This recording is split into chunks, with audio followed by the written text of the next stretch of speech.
Happy Sunday/Monday, everyone. Chris Manning here from the Locked On Cavs podcast with my co-host, Evan Dammerl. On today's show, we're getting into Cavs Pacers. We're getting into Cavs 76ers because those are some interesting basketball games on the weekend. That's all coming up today on Locked On Cavs, your daily Cleveland Cavaliers podcast, part of Locked On Podcast Network.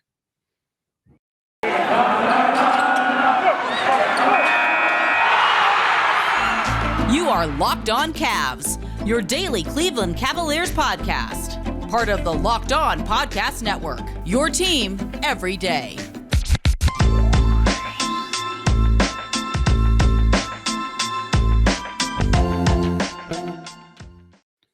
Before we get into today's show, I want to tell you that this episode is brought to you by BetOnline. BetOnline has you covered with more props, odds, and lines than ever before. That is BetOnline. That is where the game starts. Also want to tell you that we want to thank you for making Locked On Cavs your first listen every single day. Remember, we are free and available on all platforms. That includes YouTube. We're over 1,000 subs. We want to get to, say, 1,500 by next week. All-Star break. Help us get there. Why don't you?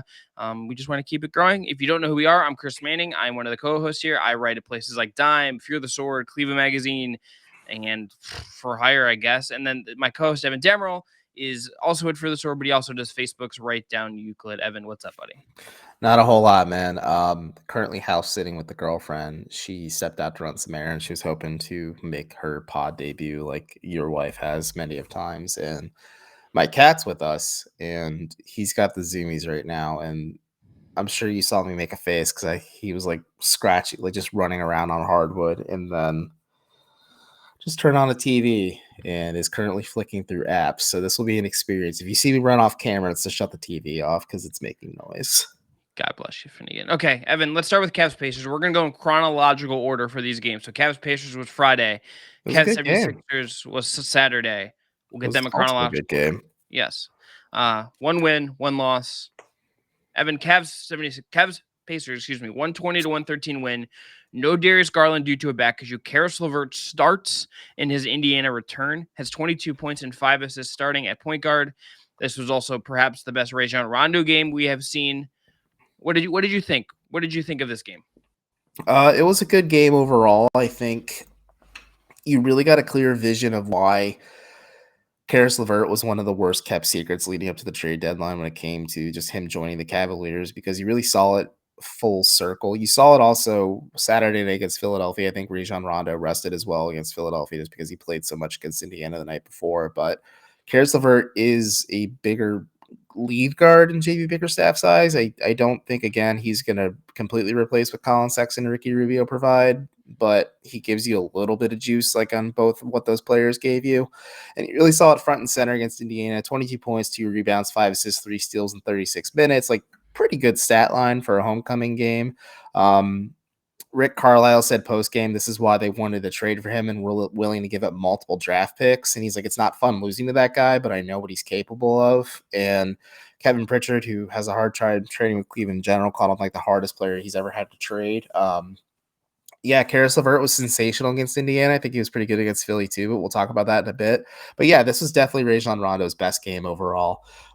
Started a little bit of drama post-game with some of his comments, but we're not talking air that laundry here, but yeah, we're not talking about that. No, but look, I'm on a no bad vibes campaign, so I'm just not. That's bad on vibes. The air, off the air. Chris Manning's full of piss and vinegar because of Tottenham. But yeah, no, Rajon Rondo flirted with a triple double in this one, 17, 7, and 6. He had 3 steals as well. He was super efficient, 6 of 7 from the field overall, 2 of 3 from 3, 3 of 4 from the line. Like, yeah, this is like an upper 1% Rondo game to be like in the context of like what he's going to be. This is like the upper echelon of what he's going to do. Oh, this is the apex, I think, of what you'd see from Rajon Rondo, where he's just. And not that he can't do it again, but this is like if you're ever going to get a Rondo game, this is like the apex of what a Rondo game is going to look like. Yeah, I am interested to see. Maybe it's part of it's the hamstring, just recovery, but if this is a playoff scenario, if the Cavs had to suddenly lean on him so heavily, are they able to do that on a consistent basis? But not my cross to bear. We'll analyze it when we get there. This was a fun game, especially considering that the Cavs were down 47-28 at the end of the first. I didn't cover this game live. I was doing some birthday tings, just enjoying my 29 years of existence in pain. And I was just like, oh, wow, the Cavs are down. And then I was at dinner. I'm like, oh, wow, the Cavs won. And then I watched the game and it gave me context. Like, this was a good game for Cleveland overall. It was fun. This is probably Evan Mobley's worst game offensively, but he was so huge defensively too. Well, Um, we will get to him. oh, I know. I got the timers prepped. Don't worry. Ugh. But this was a good game. I think if the Cavs wanted to pin a feather in their cap on like not statement wins, but like this is the Cavaliers playing to the fullest of their identity, this is one of those games. All right, Evan. I got a rant I want to get off. Put let's say 2.5, 3 minutes on the clock. Your dealer's choice. Let's do 2.5 because sometimes we both get wordy. Let me just. Well, I wrote this one, so you know. I know you did, but it's sometimes it's okay to go on tangents. Let me know when you're ready. All right, count me off. 3, 2, 1.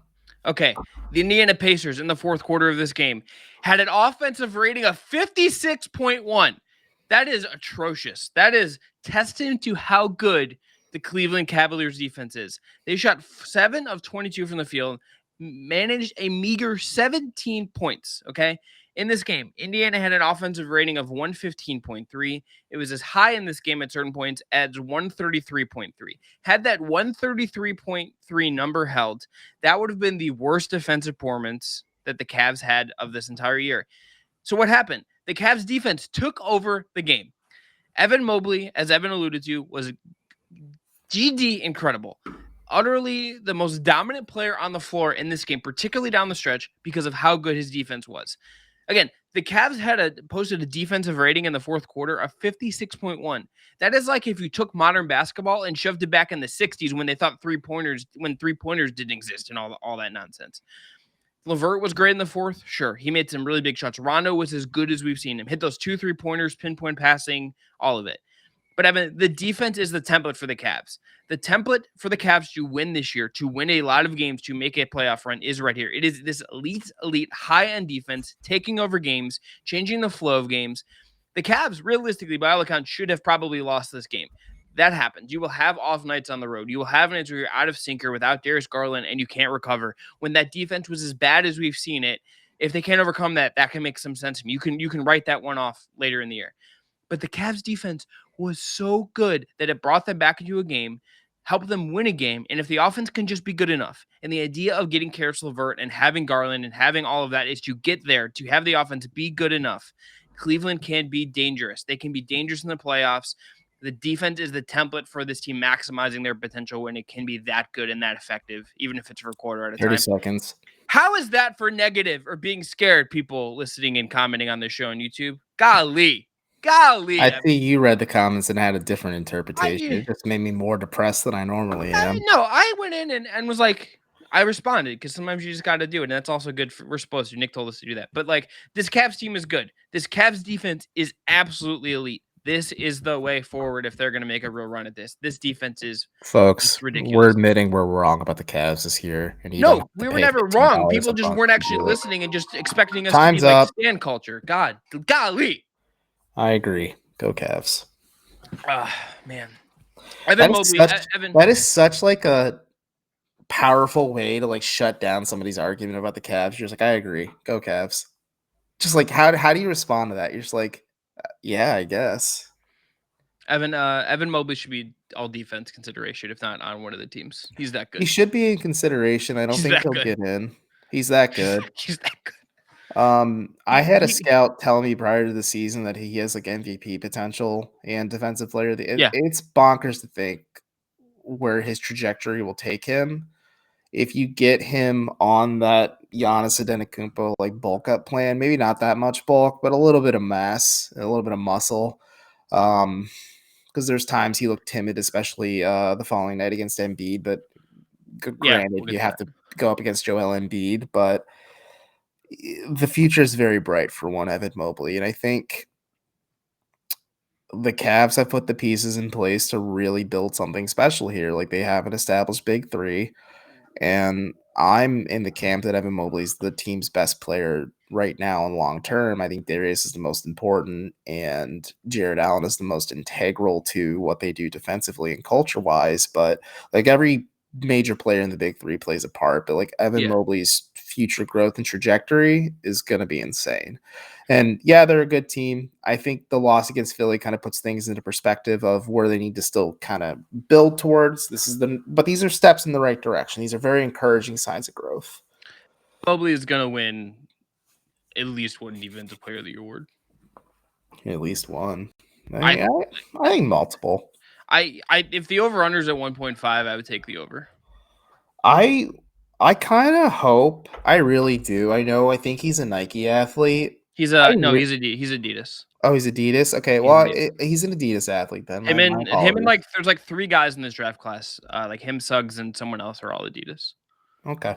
Well, I kind of hope like they take the New Balance approach, like when New Balance like signed Kawhi, where they really like just market up like the dry, deadpan, kind of like quiet, soft-spoken disposition, but like the fact that he's just an absolute monster on the floor. Like Evan Mobley's gonna have a line of shoes one day. Like he's that good. Like he might be Kyrie level where he gets it next year. Okay. Good. Oh my God. Okay, Evan. Let's go on a break. You said a name, that means we got to move on. But got to first tell everyone about our friends at Built Bar. All right, After the break, puppeteer. yeah. After the break, we're going to talk about Cavs 76ers, which the Cavs lost, but there's some lessons to be learned there. But first, again, got to tell everyone about Built Bar. Look, Evan, it's New Year's resolution season. And this year I'm sticking to my resolution. That's to eat a little bit better. And that's, in part thanks to Built Bar. When I'm eating a Built Bar, it almost feels like I'm enjoying it. So it's not really a resolution. There's a ton of great flavors from Built Bar: mint brownie, coconut almond. I knew for this month, white chocolate cookies and cream. That sounds So fun. good. I bought some. They're very good because I'm a cookies and cream stan. You are. That's your fave. Look, there are all delicious flavors. There's new one coming out all the time. And if they think a flavor might be good, they're probably going to make it, and it's probably going to be delicious because that's just what Built Bar does. They're in the business of being delicious. Look, go to built.com, use the promo code LOCK15 and get 50% off your order of the protein bars that don't taste chemical spilly, chalky, and dry and gross. Use the promo code LOCK15 for 15% off your order. Again, promo code LOCK15 for 15% off at built.com. Okay. Evan, let's go into Cavs 76ers because this is a fun game, all things considered. Yeah, so some small notes. Cavs lose 3-93. Philly gets a game on the Cavs in the East standings. Joel Embiid's final stat line in this one, and this is, I think, will really dictate the conversation. His 4th career triple-double, had a 40-point, 14 rebound, 10 assists, 3 steal, 4 block performance. Mm-hmm. He was incredible, and I think this is one of the first times of the year we have seen the Cavs deal with someone and have a player dictate things so aggressively to them, and really down and have one player on the other team kind of dictate the game to them in a way like that. I mean, it's really good to see Philly have a big man who is such a talented playmaker and is also fearless from 3-point range. But Bill DiFilippo, friend of the pod, did mention that the all-time grift between Joel Embiid and James Harden drawing free throws is going to be incredible to watch. But he really, like JB Bickerstaff pregame challenge Jared Allen, saying like he's going to have his hands full with Joel Embiid, called Embiid the front runner for MVP this year, and I agree with that sentiment. I think Embiid is the MVP just at this point of the season. It's either him or Curry, I'd say, at this point, just in terms of sheer counting stats. But yeah, just the Cavs kind of got throttled by Embiid. You could really tell that they were frustrating at both Mobley. He was frustrating both Mobley and Allen on the when Philadelphia was on offense, and it kind of bogged things down on offense for Cleveland on the other side of the ball too. And like Darius Garland was looking to be more of a scorer in the first half, and he tried to be more of a facilitator in the second half. And Doc Rivers is a good coach and understood Cleveland's kind of bread and butter game plan, which is pick and rolls and lobs and just kind of like creating a presence on the interior. And to quote Stan Van Gundy, Philly formed a fucking wall. And you could tell at times like the Cavs were apprehensive to drive just because Joel Embiid is so massive. And then like Paul Reed played really valuable minutes for them too, just in short bursts as well. Like he's really freaking good. Like this Philly team is just so interestingly put together, and I admire that. Like I love Matisse Thybulle. Like he ruled in the first quarter. Like he really set the tone for Philadelphia early, and like Tyrese Maxey is a steal for them. Like it's gonna be interesting to think how Cleveland adjusts. Maybe they change their point of attack. I don't think they can let Joel Embiid just get his and try and shut down everybody else, because, I mean, other than Embiid, the only other double-digit scorer for Philadelphia was Tobias Harris with 11 and Tyrese Maxey with 16. It's like the Cavs did a good job defending most of the rest of the Sixers. It's just Embiid erupted, and that's kind of a problem when your whole identity is defending the interior. Yes. The doubles in this game, Evan, I think were tricky. So right, like Yeah. Embiid is a monster. I think we should say that, right? Like Embiid He's a is specimen. he I like put him in unicorn trajectory. he like might be the MVP this year, right? Well, that's what I said. He is. Yeah, I yeah. think he is. Like, Like it feels safe to say. um Like, especially if they go on a run with James Harden and really like fight for that first seed in the East, it becomes yeah, more clear that Joel Embiid is the MVP. yes. Embiid like has gotten it as people smarter than me have noted over time and written about and talked about on shows. Like he has gotten better at passing out of double teams over time. But I think the Cavs, like especially some of the ones that Evan Mobley threw at him Mm-hmm. early in this game were very loose. And then you could see like when there was the space for Embiid to kind of react to, they weren't like these hard doubles making him make a quick reaction. He had time to kind of read everything. There's some clips you can look at where like he's like looking out towards the opposite side, and he's like using his eyes to like pause Darius Garland, who's in help and would kind of be the guy to cover whatever shooter Embiid's going to pass to. Like it is really, really high end stuff, and that obviously gets harder to defend when it's James Harden. If James Harden is like willing to do some spot up stuff, like that's going to be a really potent thing, assuming Harden's kind of right and everything like that. So Mm-hmm. there's some tape to lean on here to kind of figure out how you deal with it. The Cavs did battle back. They kind of made this close for a stretch, and then Philly kind of took over down the stretch. But I think this is a game we'll probably have to revisit and think about again because even if the teams don't play in the playoffs this year, Cavs will play Philly again on March 4th. 3 more times this Yeah, season. March More 4th, times. March 16th, and April 3rd. And April Not 3rd 3 times. is the third to last game of the regular season. That could have some serious implications. Could have some serious implications. What did you make of Darius Garland's return? And also on that note, the no Rajon Rondo of this game. Folks were asking me about this morning. It's obvious that Rajon Rondo didn't play. He didn't. It's clearly. I think you have to put in perspective. He is in his mid-30s, has quite a bit of mileage on his body, and played quite a bit of minutes the night before in Indiana because the Cavs had no point guard depth other than him, and they played Karis LeVert at point. And so they needed to lean on him. So this is just a scheduled night off, I think, for Rondo. He's dealing with hamstring recovery. I didn't think too much of it. I don't think he would have made a huge impact, just all things considered in the grand scheme of things. But Garland looked sharp in the first half, at least. Like, really, really looked good. I think Tyrese Maxey was frustrating him at times. He finished the first half with 20 points, 3 rebounds, 0 assists, 2 turnovers. So, like, not terrible, but you could tell, like, Maxey and Thibault, excuse me, and I wanted to call him Halliburton just because of the name, but they frustrated him at times in the first half. Like Thibault just kind of playing free safety.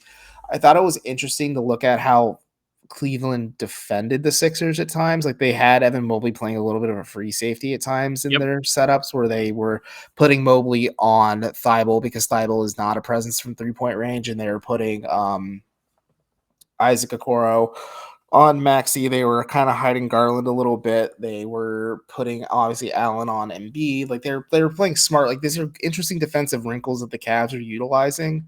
But just in terms of Garland, like kind of just fell off in the second half. I think Philadelphia made good adjustments, which is rare for a Doc Rivers team at times, but they found ways to kind of frustrate him in the second half. And then Garland kind of read the defense and realized Philly was kind of zeroing in their focus on him, kind of like how Milwaukee did to slow down their offense, and he tried to become more of a facilitator. It was a bit of a mixed result. I think he looked sharp. He looked fresh. He looked like an all-star caliber guard, especially in the first half. And you could tell he was frustrated post-game after the loss because it wasn't his best game, I guess you could say. But I'm not too discouraged by it as well. Like the Cavs hung tough with in a hostile environment because Philadelphia is a very hard city to play in.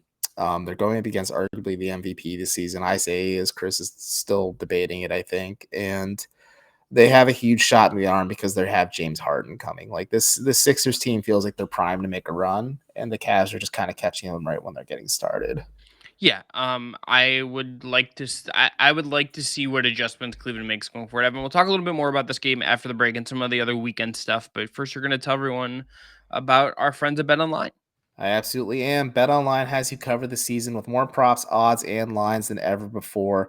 As we are at the Super Bowl, folks, if you're listening to this on Sunday, obviously the Super Bowl is here, and BetOnline.net remains the best spot for all your sports scores, podcasts, and news this season. And it's not just football. BetOnline has up-to-the-minute info on pro and college hoops, NHL, boxing, UFC, along with live, real-time updates of current games. Do not wait to take advantage of all the new amazing offers available for the 2022 season. Bet online, where the game starts. Okay, Evan.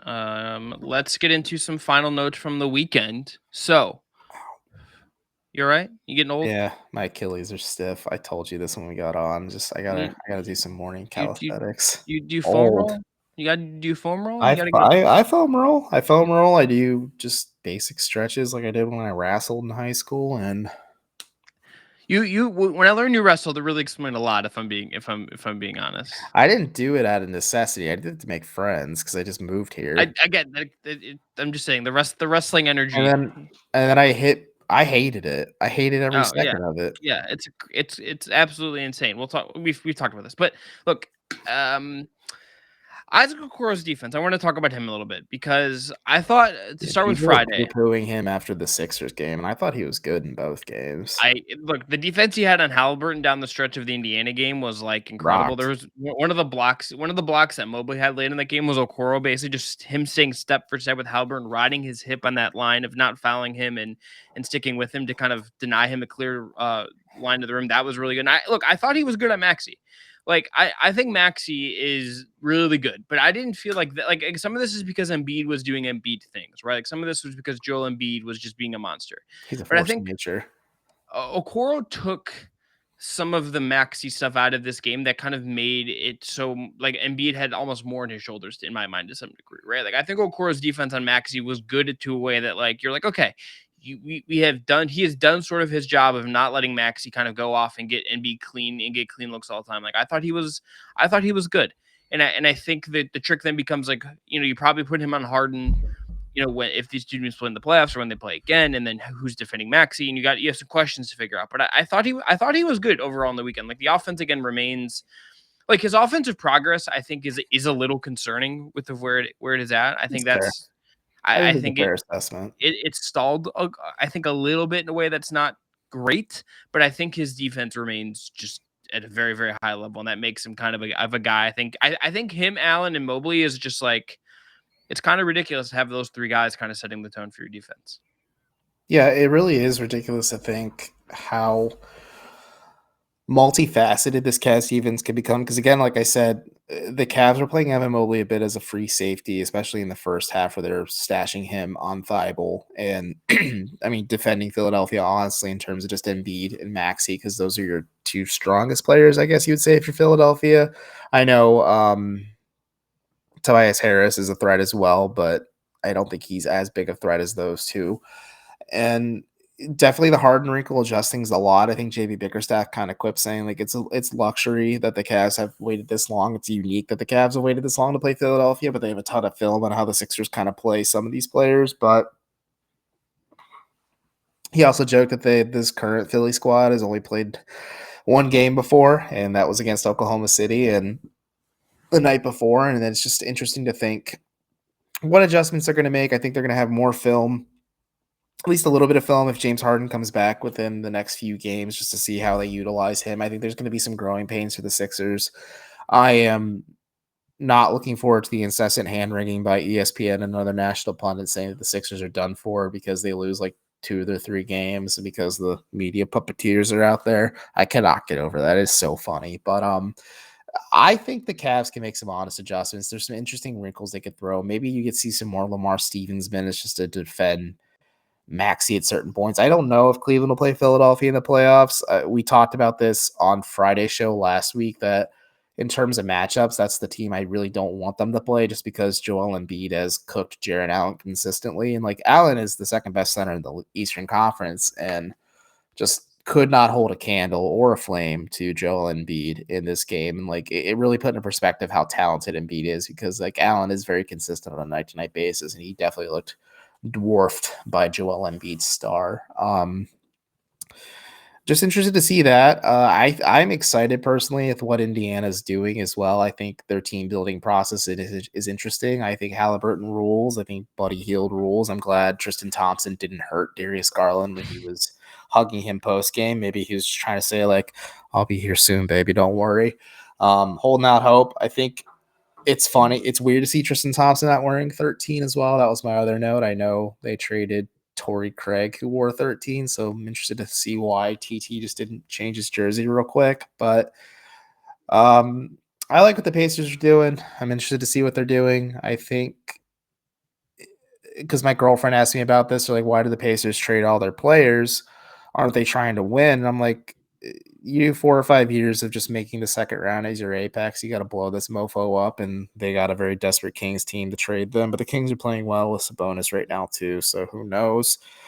Um, yeah, no, I think that just the league's in a good place, but I also just think this Philly game put into perspective. Yes, this Cavs team's good, bordering on great this season, just in terms of just overall style and play, but they still have a ways to go because the playoffs are a different beast, and they have yet like Darius Garland is teetering on superstar emergence, and like I've called him a superstar plenty of times, but he needs to have that playoff experience like Embiid does, like Harden does, like Durant does, like Giannis does, to really get into that upper echelon. Like Chicago still's got to prove it too. They haven't done anything yet, so like it's going to be interesting to see where the East stands. Like maybe even end of February, like early March.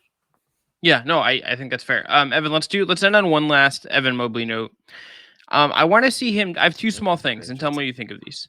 I want to Sure. see him take some catch and shoot threes that present themselves. I think they'd be better quality shots, and just to And get the him reps on them. then him pump faking and driving to the basket. Yes, because he drives in and then like is looking for stuff, and I think I just want to see him He gets take some of lost the in the threes. he gets lost in the tree sometimes. Like he looks a little overwhelmed when he does that. He's like, "Oh shit, what do I do now?" Yeah, yeah. I think I wanted to see him maybe once a game, twice a game, just take one of those threes just to see kind of how it goes. Secondly, I think the next step for his defense, like we've already outlined how good of a defensive player. I think the next step is particularly when he's at the five and he's not Jared Allen. I think he needs to be a better defensive rebounder. He needs to box out a little bit harder. He has to compete for Mhm. rebounds. Sorry, he competes for rebounds. That is not the issue here. The issue is that I think he can nab more of them if he's using his frame, if he's bodying guys, if he's kind of limiting some of those second chance opportunities for their teams at a higher level. For the year, Evan Mobley is in the 35th percentile of defensive rebounding among bigs. That is in part due to Allen being his front court partner there, but there's just room to grow. And the Cavs are not quite as good as a rebounding team as you would think for starting 2 7-footers. I think this is the next step for Mobley is him as he gets stronger, as he gets used to some of the positioning. Because I Mhm. would suspect that I would suspect that if you were to compare like the him boxing out in college and like in high school is just going to be so different than what you're doing at the NBA level. Just the spacing's different, the skill level of players coming at you is different. Like you're defending much quicker guys in a lot of senses. I would suspect like the next this is an adjustment, but I think this is the next step for him is to kind of lock down the rebounding side of the ball. Yeah, I think so too.